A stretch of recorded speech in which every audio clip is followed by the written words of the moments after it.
اچھا چلو نماز کے وقت ایک آدمی کو دعوت دے دیا کر، 5 نمازیں ہیں، 5 دفعہ دعوت دے دیا کر۔ وہ کہنے لگا میں دعوت دوں؟ خود تو میں پڑھتا نہیں، دوسرے کو کیسے دعوت دوں؟ کہا بیٹا ایک تو میری مان لے، نماز کا انکار کیا ہے تو یہ تو مان لے کہ چلو کسی کو کہہ دیا کر کہ بھائی نماز پڑھا کرو۔ کہا چلو یہ تو آسان ہے، میں کہہ دوں گا۔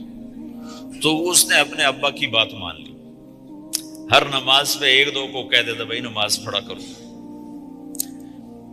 اس کے والد فوج میں جرنیل تھے، یہ کیپٹن تھا، دونوں کی ملاقات نہیں ہوئی۔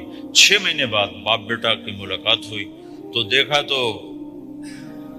کپتان صاحب کی داڑھی بھی اور ماتھے پہ محراب بھی۔ میں نے کہا بیٹا یہ کیا ہوا؟ کہا آپ نے مجھے پھنسا دیا۔ وہ جب میں لوگوں کو کہتا رہا تو میرے اپنے اوپر اثر ہونا شروع ہو گیا کہ میں اپنے آپ کو ملامت کرنے لگا کہ اوروں کو تو کہہ رہا ہے، خود تو پڑھتا نہیں۔ کہ اس نے مجھے کھڑا کیا اور میں نماز پہ آیا۔ پھر ایک دن شیو کرنے لگا، شیشے میں کھڑا دیکھ رہا تھا تو میں نے کہا جب اللہ کو سجدہ کر رہا ہوں تو چہرے پہ نبی کی سنت بھی ہونی چاہیے۔ تو میں نے سیفٹی بھی پھینک دی، میں داڑھی بھی رکھ لی۔ تو تبلیغ کا کام کرتے رہنا، ہم فرشتے نہیں بن سکتے۔ ایک دفعہ ایک آدمی نے میرے اوپر بڑی چڑھائی کی، تم تبلیغ والے منافق ہو، کہتے کچھ ہو کرتے کچھ ہو، تمہارے قول اور فعل میں بہت فرق ہے، بہت۔ جب ان کا غصہ اتر گیا تو میں نے ان سے کہا بھائی 100 نمبر تو اللہ نے بھی نہیں مانگے، آپ کیوں مانگتے ہو؟ اللہ نے کہا ہے فمن ثقلت موازینہ، جس کی نیکیاں بڑھ جائیں گی گناہ تھوڑے ہوں گے تو پاس کر دوں گی۔ تو 100 نمبر تو اللہ نے بھی نہیں کہا کہ ایک گناہ تیرے کھاتے میں نہیں ہونا چاہیے، 100/100 نمبر لے گا تو جنت دوں گا، نہیں تو ریپٹ مار کے جہنم میں ڈالوں گا۔ تو 100 نمبر تو اللہ بھی نہیں مانگتا، اسے پتا ہے میرا بندہ کمزور ہے، کبھی گناہ کرے گا کبھی نیکی کرے گا۔ تو وہ کہتا ہے جس کے پاس 51 نیکیاں ہوئیں اور 50 گناہ ہوئے تولوں گا تو 51 جھک جائیں گے نا، 50 معاف۔ مثال دے رہا ہوں، ہمارے علاقے میں ایک ذمہ دار تھے، وہ ذکر بھی بہت کرتے تھے، گالیاں بھی بہت دیتے، ادھر سبحان اللہ تیرے فلانے، الحمدللہ کے ساتھ ایک پھکڑ تولتے تھے، ساری زندگی وہ ایسا ہی کرتے رہے۔ جب وہ فوت ہو گئے تو کسی نے ان کو دیکھا تو انہوں نے پوچھا کہ میاں صاحب آپ کے ساتھ کیا ہوا؟ آپ تو گالیاں بہت دیتے تھے۔ خود ہی انہیں پوچھ رہے آپ تو گالیاں بہت دیتے تھے، تو آپ کے ساتھ کیا ہوا؟ کہ اللہ تعالیٰ نے میرے ذکر اور میری گالیوں کو تولا تو میرا ذکر بڑھ گیا تو میری بخشش ہو گئی۔ اللہ نے بھی کاؤنٹنگ رکھی ہے، پرفیکشن مانگی نہیں۔ اگر اللہ پرفیکشن مانگتا تو پھر آپ کہتے تم کرتے کچھ ہو کہتے کچھ ہو۔ اگر میں کہتا صحیح ہوں تو ایک نیکی تو کر رہا ہوں، اور کرتا نہیں ہوں تو ایک گناہ کر رہا ہوں۔ کیا پتا میرا رب میرے کہنے کے طفیل میرے نہ کرنے کو معاف کر دے۔ بس ایک صورت میں ہے کام خطرناک کہ اگر میں اس کہنے سننے کو اپنی دنیا بنانے کا ذریعہ بنا لوں پھر خطرناک ہے۔ تأمرون الناس بالبر وتنسون انفسکم وانتم تتلون الکتاب، وہ یہ آیت ہے۔ لیکن اگر میرے اندر اخلاص ہے تو پھر میں انسان ہوں، کبھی اچھا کروں گا کبھی برا کروں گا، لیکن میرے ذمہ صدا لگانا ہے۔ تو بھائیو اس تبلیغ کے کام کو کرتے رہنا، اس سے ایمان بنتا ہے، ایمان سے دین وجود میں آتا ہے۔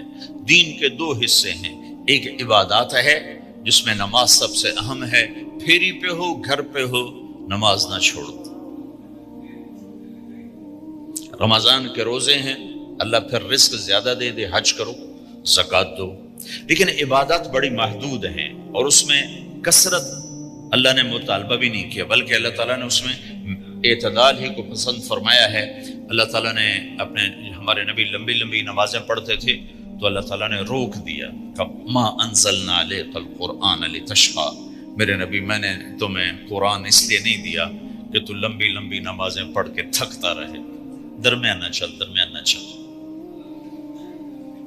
اللہ کے نبی نے تبلیغ میں زیادہ زور دکھایا تو اللہ نے اس پر بھی کہا فلا تذهب نفسك علیہم حسرات، اتنا غم نہ کیا کر کہ تو خود ہی ہلاک ہو جائے، نہیں ایسا نہ کر۔ تو عبادات محدود ہیں اور اس میں اعتدال مطلوب ہے۔ سارا دن مصلی پہ بیٹھنا یہ اللہ نہیں دیکھنا چاہتا، اللہ یہ دیکھنا چاہتا ہے کہ تو باہر جا تاکہ میں دیکھوں کہ اب تو کیا کرتا ہے۔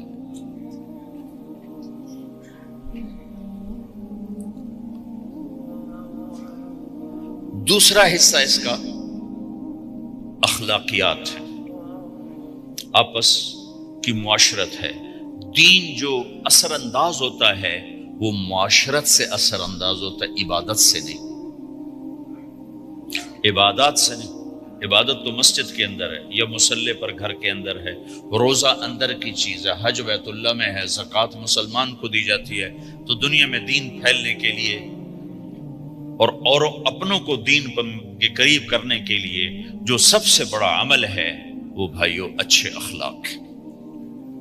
یہ دوسرا حصہ میں آج بیان کرنا چاہتا ہوں۔ اللہ کے نبی نے فرمایا ایو اور الاسلام اوثق، مجھے بتاؤ اسلام کا سب سے مضبوط عمل کیا ہے؟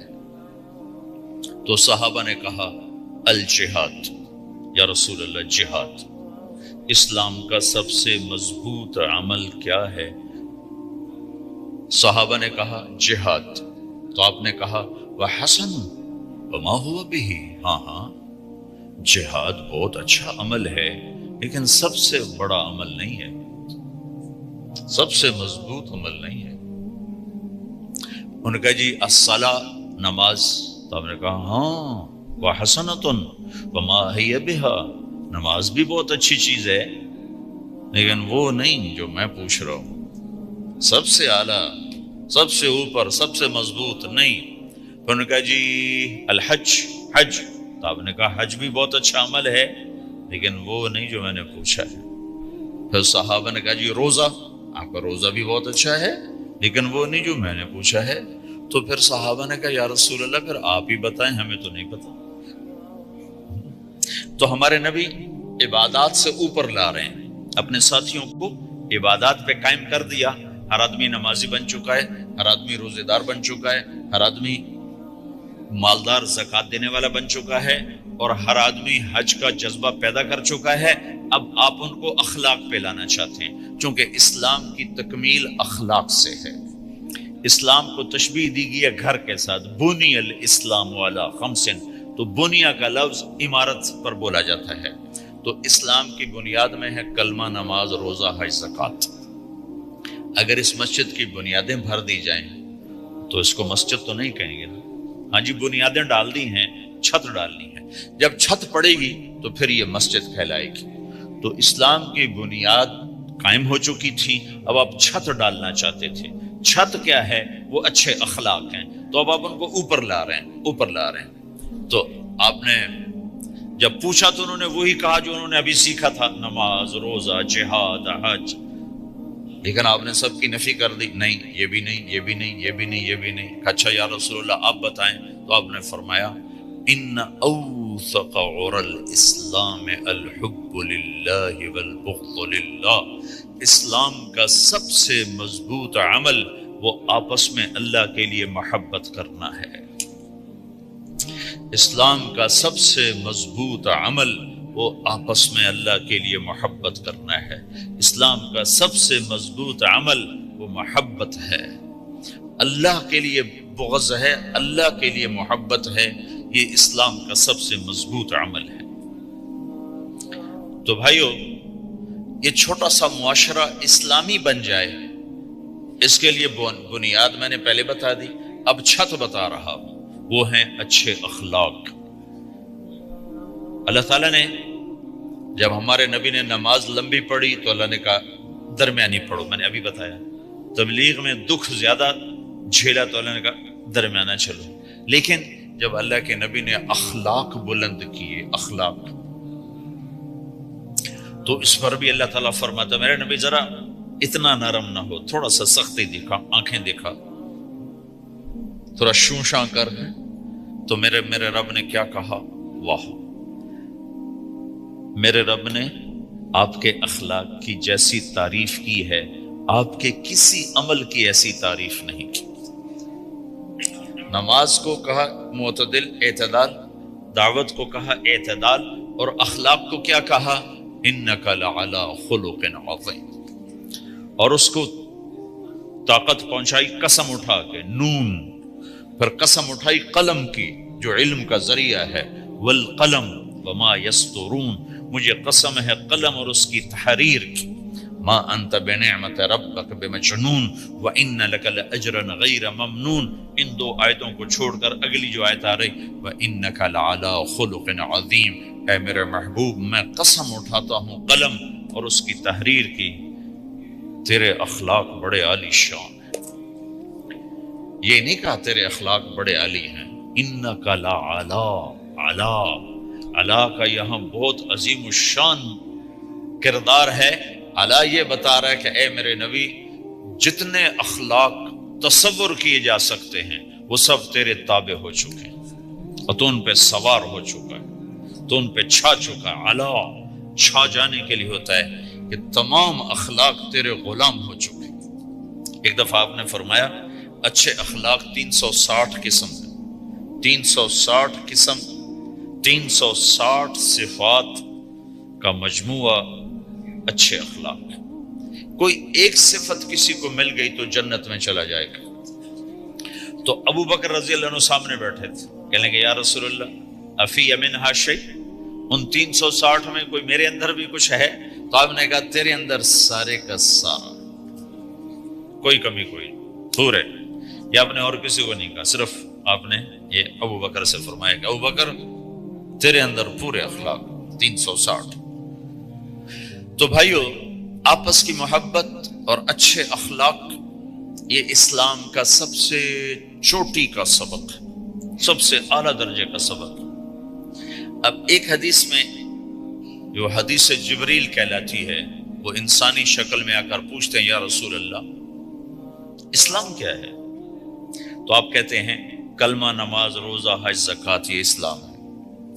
یہی سوال اب آخری حج کا موقع آ چکا ہے، اب اسلام 9 سال آگے، 10 سال آگے جا چکا ہے اور اس کی شکل مکمل ہو چکی ہے۔ تو عمر بن عبسہ رضی اللہ تعالیٰ عنہ یہ آخری حج کے موقع پر آپ سے ملتے ہیں اور آ کر یہ آپ سے پوچھتے ہیں یا رسول اللہ مل اسلام؟ سوال ایک ہے، مل اسلام؟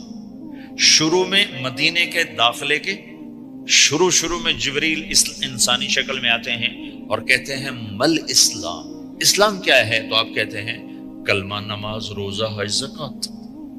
اب یہی سوال 10 سال کے بعد یا 9 سال کے بعد عمر بن عبسہ کہتے ہیں یا رسول اللہ مل اسلام، اسلام کیا ہے؟ تو اب جواب سنو، آپ نے فرمایا اطعام الطعام وطیب الکلام، میٹھا بول بولنا اور کھانا کھلانا۔ کسی سے میٹھا بول بولنا کتنا عظیم ہے میرے نبی کی، میرے اللہ کی بارگاہ میں، کہ آپ نے فرمایا ابتسامک فی وجہ اخیک صدقہ، تو اگر کسی مسلمان کو ہنس کے مل لے تو یہ بھی تیرے لیے صدقے کا ثواب ہے، صدقہ لکھا جائے گا۔ جبریل کہتے ہیں یا رسول اللہ مل ایمان، ایمان کیا ہے؟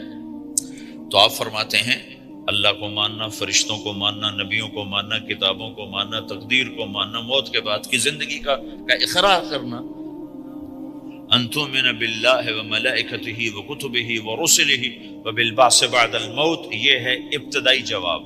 اب یہی سوال عمر بن عبسہ کرتے ہیں 9 سال کے بعد، یا رسول اللہ مل ایمان، ایمان کیا ہے؟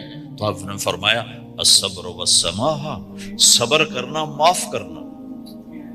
سوال ایک ہے، جواب 2 ہیں، کیوں کہ جگہ اور نوعیت بدل چکی ہے۔ ابتدائے اسلام ہے تو عبادات بتائی جا رہی ہیں، انتہائی اسلام ہے تو اخلاق بتائے جا رہے ہیں کہ اے عمر، ایمان کیا ہے؟ صبر کرنا، معاف کرنا، صبر کرنا، معاف کرنا۔ تو بھائیو، جو ہمارا معاشرہ بنے گا اسلامی،